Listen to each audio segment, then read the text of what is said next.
planning a trip to Zanzibar, Tanzania, then watch this video until the end so you can get tips on visas, ferries from Dar es Salaam to Zanzibar, where should you stay, what should you do, and so much more. Do you need a visa to come to Zanzibar?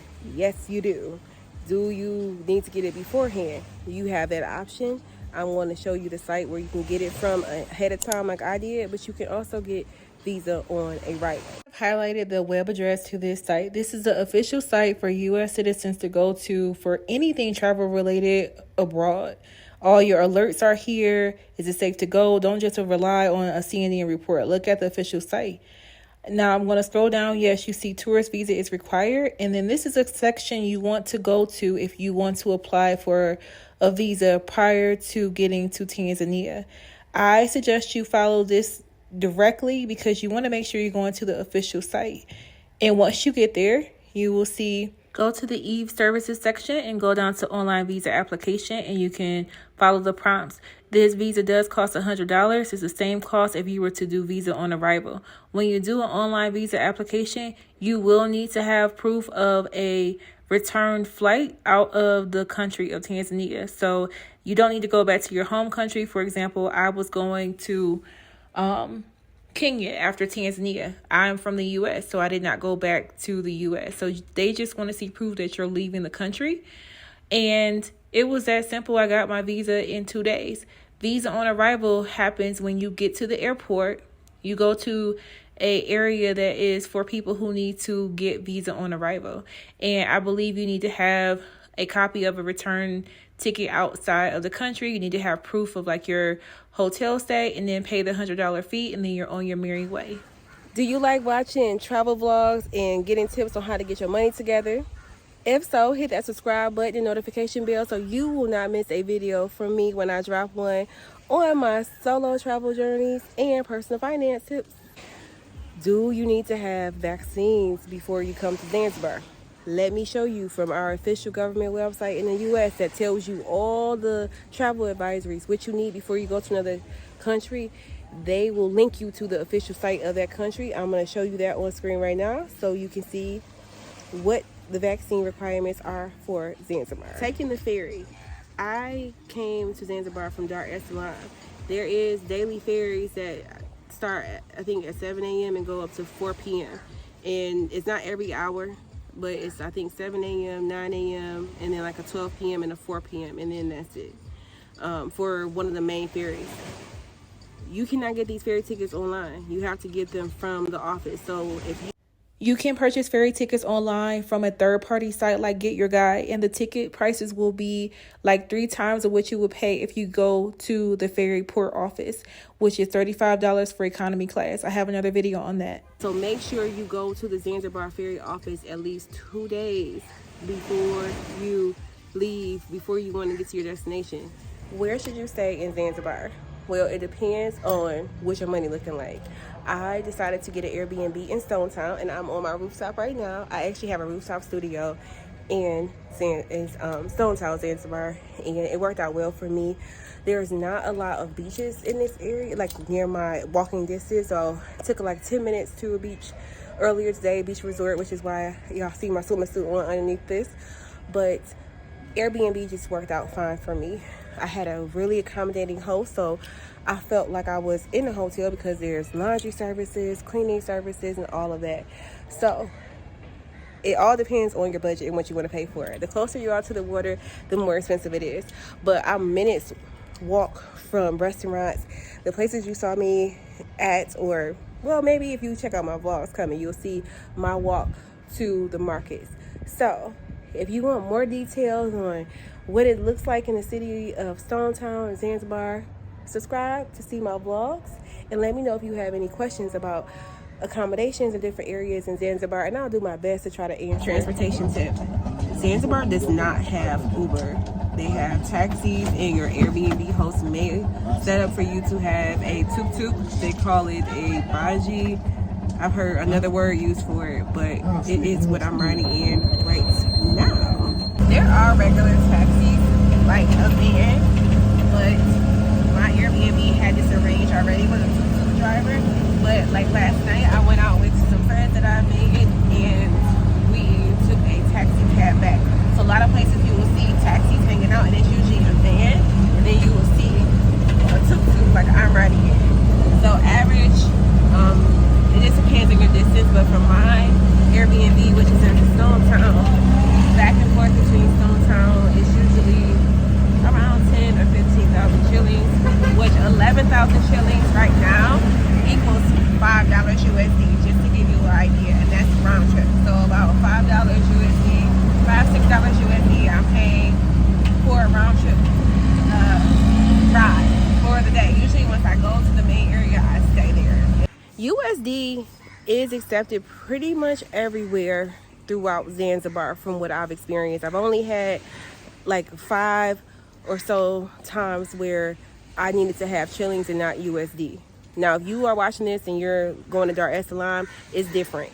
They want their shillings. They don't really accept USD everywhere like that. It's expected for you to have local currency. But here, Zanzibar is more touristy. So they will have prices in shillings and in USD. I always recommend to have a currency converter calculator on your phone just to make sure you're not being overcharged if it's having both prices on there. Or you can simply Google on your phone TZN to USD for whatever the price they're saying so you understand. But in general, about 11,000 shillings is equal to $5 USD. So that's just a rule of thumb. I recommend that you come with USD because you don't want to go to the ATM and pay ATM fees, because when you go to the ATM, you're going to get shillings. And, you know, you do need to have shillings. So not saying to not bring your debit card, but come with your USD on hand because you are going to be able to use it. Converting your money or going to the ATM, it just depends on what type of bank that you have. I'm traveling long term, so I'm not just doing a vacation. So my bank account, I don't pay any transaction fees or any foreign fee. I don't pay any fees for my bank account when I go to the ATM. But I guarantee you, if you have a bank like PNC or Bank of America, that's not going to be your story. So I would not recommend you just rely on taking out all the cash you need going to the ATM. That's not a smart move. Bring the cash you need. And then when you're getting your currency exchange, whenever you get to that country, you're going to pay a currency exchange fee on top of whatever currency exchange rate they're charging. So check with your bank and maybe try to order the currency before you get to Zanzibar.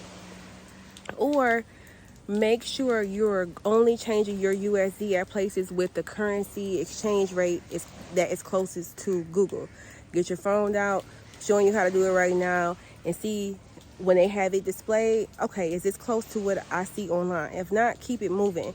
But to avoid all that headache, just try to see if you can order the currency at your local bank or credit union. And if they don't offer that service, or it's just a fee, then that's my rule of thumb for bringing cash over and getting the local currency once you get here. How much money should you bring with you cash on hand for food?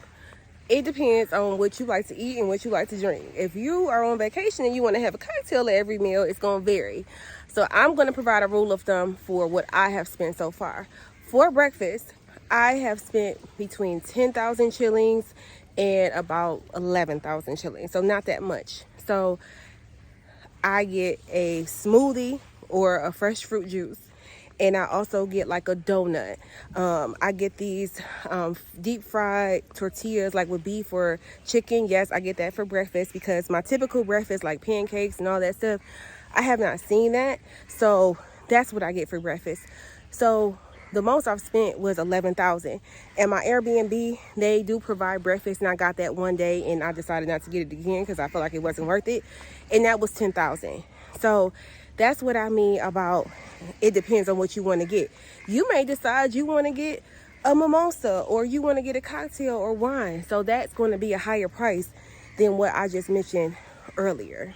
For lunch, I will get me another juice, smoothie. I love it. It's fresh fruit here. It's always good. And those range between 3,000 shillings and 8,000 shillings. But just to keep the math simple for you all, I spend same thing about 12,000 for lunch. So let's just round this up to the highest, to be on the high end, because some places be taxing and try to throw you off your square when you're a tourist.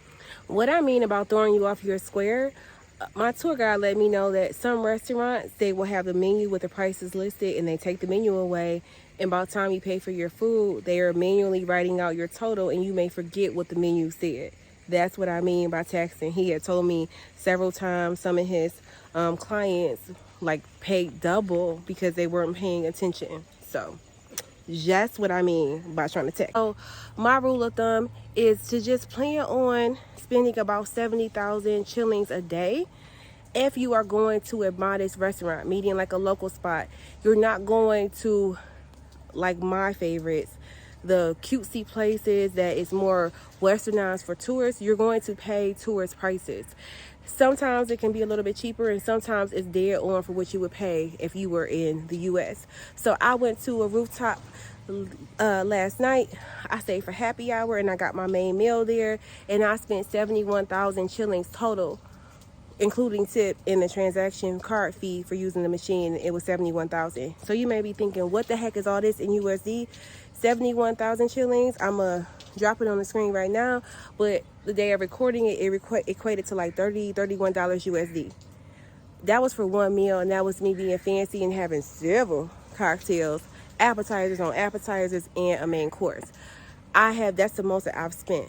So I'm telling you, since being here, you can expect to pay about 70,000 total per person per day. That's having one cocktail, maybe two at dinner, and just a main course. Now, we're not talking about having appetizers at every meal and getting everything on the menu for breakfast. That's the rule of thumb. Pretty much all the restaurants in tourist areas, they have happy hours, or not even in local spots too, they have happy hours. So go there, get you a drink before your meals, and that's another way to keep it at the price that I'm saying. If you've been to Zanzibar and you feel different, let me know. I'm rounding up to keep it on the high end for everyone. And I am glistening, y'all, because I am in this Zanzibar heat. I am here during the summer months, which is November, February. Safe here as a solo woman traveler. I have not had any problems. Let me knock on wood. Tonight is my last night in Zanzibar. I have had a great experience being here completely by myself. Last night, I went to a rooftop bar. I met several other individuals. We just talked about career and life, and then we ended up going to another bar.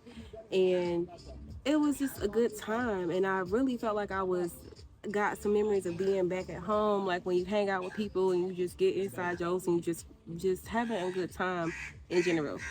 Now, one thing about Zanzibar, they got crows. I ain't seen the picture yet, but these crows, ooh, they don't be playing. So that's what y'all heard in the background just then. Ladies, this tip is for you. Make sure that you pack some longer dresses. Not, if you are from the US like me, I wear mini skirts or shorts. Our shorts that we have in the US, they tend to make them short. You can get like Bermuda shorts that are a little bit longer, but for the most part, we got some hoochie mama shorts in the US. So that is not the norm here. Most women here are in full hair wrap coverings. I'm not saying you need to dress like that when you come here. However, you will see some establishments that make it clear that you need to wear, like, you need to have your back covered. You need to have your shoulders like covered like how I am. Basically, no crop tops, no tube tops where you have just your breast covered, you have your stomach out and your back out. That is not appropriate in Stone Town, Zanzibar, the part that I have been staying in where I've done my tours. Now, I can't speak for the other part of Zanzibar. Even in my booking for my tour of Stone Town, my tour guide put in his booking description, ladies, please wear longer dresses, like a dress that comes past your knee. Don't have your back out. So be mindful of that. I just didn't feel comfortable. I didn't feel I was being respectful to how most women were dressing. Did I go and buy, full length dresses to the ground? No, but these are the dresses I bought, flowy dresses, because like I told y'all, I wear form-fitting stuff, and that's what I had mostly packed. That's a tip for you. People may say different, but I'm telling you from my experience. Now, obviously at the beach, you wear your bikini, whatever, and you can have a cover up on. I'm speaking from when you are not in the beach area, you need to be mindful of the tips that I just suggested. Make sure that you bring a travel adapter. If this is your first time leaving North America, your regular plug charger will not work. You need to get an adapter like the one I am showing on screen. Power outages do happen if you are staying in an Airbnb. hotels tend to have like backup generators, so it does not hurt to have like a portable charger just in times where the electricity may go out for an hour or two and your battery's dead. I don't travel with travel chargers because I always take my adapter and everything with me when I'm going to a restaurant and ask them to charge my phone, but that is another tip. With that being said, if power outages happen, make sure you keep your phone on a charger, because what if the backup generator is not working and you need to, use your phone? Like, just make sure you keep your phone on the charger when you are in your hotel room or in your Airbnb. That is something to keep in mind here. What should you do in Zanzibar? That is a very loaded question. I have in-depth vlogs, which is why you should subscribe to see more. Let me know if you have any questions for me in the comments below. Be sure to like and share this video if you care, and I will see you next time. And don't click off yet. Watch the next video from me on screen.